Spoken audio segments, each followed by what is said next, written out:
नमस्कार दोस्तों, आज का वीडियो बहुत ही मार्मिक होने वाला है। महाभारत युद्ध के दोषी तुम हो कर्ण। कृष्ण ने आखिर कर्ण से ये क्यों कहा? दोस्तों, वीडियो में आगे बढ़ने से पहले हमारे चैनल को लाइक सब्सक्राइब जरूर कर लें। महाभारत केवल युद्ध ही नहीं था, बल्कि अधर्म और अधर्म का टकराव, अहंकार और सत्य की परीक्षा तथा नियत की गाथा थी। इस महायुद्ध में लाखों सैनिकों का संहार हुआ, कुलों का विनाश हुआ और धर्म राज्य की स्थापना के लिए भीषण बलिदान देने पड़े। ऐसे भीषण युद्ध के लिए दोषी कौन था? यह प्रश्न महाभारत के हर प्रसंग में बार बार उठता है। इसी संदर्भ में एक प्रसंग आता है जबकि श्री कृष्ण ने कर्ण से कहते हैं, महाभारत के दोषी तुम हो कर्ण। यह जानना आवश्यक है कि कर्ण को यह क्यों कहा गया। दोस्तों, दुर्योधन का मुख्य सहायक कर्ण था। कृष्ण ने कर्ण से कहा, यदि वह दुर्योधन का साथ न देता तो महाभारत युद्ध घटित नहीं होता।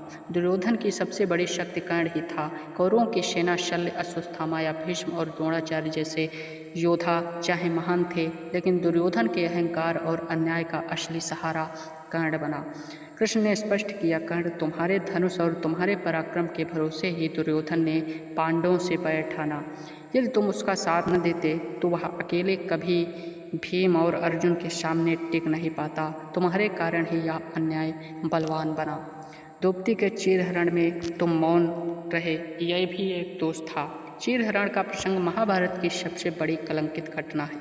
जब सभा में द्रौपदी को अपमानित किया गया, तब भी कर्ण ने दुर्योधन का साथ दिया। उसने न केवल मौन सहमत की, बल्कि द्रौपदी को कठोर वचन कहे। अब वह दासी है। कृष्ण ने कर्ण से कहा कि धर्म का साथ देने की बजाय तुमने उस दिन अधर्म का पक्ष लिया। वही क्षण था जिसने पांडवों और कौरवों के बीच युद्ध की अग्नि को प्रज्वलित कर दिया। यदि तुम उस दिन द्रौपदी के सम्मान की रक्षा करते तो महाभारत युद्ध टल सकता था। कृष्ण ने कर्ण को उसके जन्म का रहस्य बताया। यदि वह वास्तव में पांडवों का ज्येष्ठ भ्राता है। यह सुनकर कर्ण विचलित हुआ, लेकिन उसने दुर्योधन का साथ छोड़ने से इनकार किया। कृष्ण ने कहा, कर्ण, तुम्हारा धर्म तुम्हें अपने भाइयों के पक्ष में खड़े होना सिखाता है, परंतु तुमने मित्रता को धर्म के ऊपर रखा।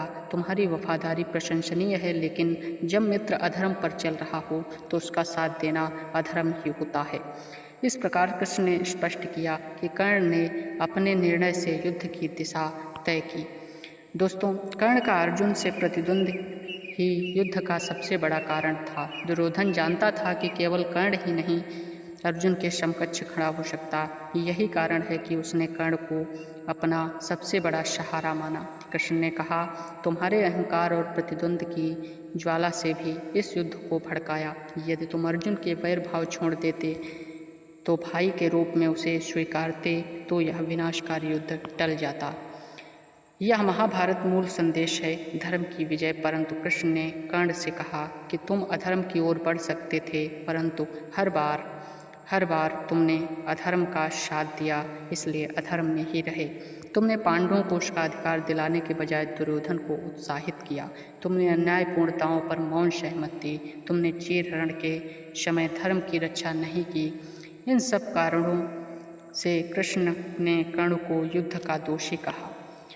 जब कृष्ण यह सब कहा तो कर्ण मौन हो गया। उसने स्वीकार किया कि धर्म की दृष्टि से वह दोषी है, लेकिन साथ ही उसने कहा मित्रता निभाना उसका व्रत था और वह दुर्योधन को अकेला नहीं छोड़ सकता था। यह कर्ण का द्वंद्व था, धर्म और मित्र के बीच। उसने धर्म को त्याग कर मित्रता को चुना, यही उसका सबसे बड़ा दोष था। दोस्तों, महाभारत युद्ध का कारण अकेला कर्ण ही नहीं था, लेकिन युद्ध के सभी प्रमुख दोषियों में उसका स्थान अवश्य है। श्री कृष्ण ने उसे दोषी इसलिए कहा क्योंकि उसने अन्याय का समर्थन किया, धर्म की रक्षा नहीं की, दुर्योधन के अहंकार को शक्ति दी और अपने भ्राताओं के विरुद्ध खड़ा हुआ। कृष्ण का यह कथन गहरी सीख देता है, धर्म के बड़ा कोई संबंध नहीं, चाहे वह मित्र हो या प्रतिद्वंद।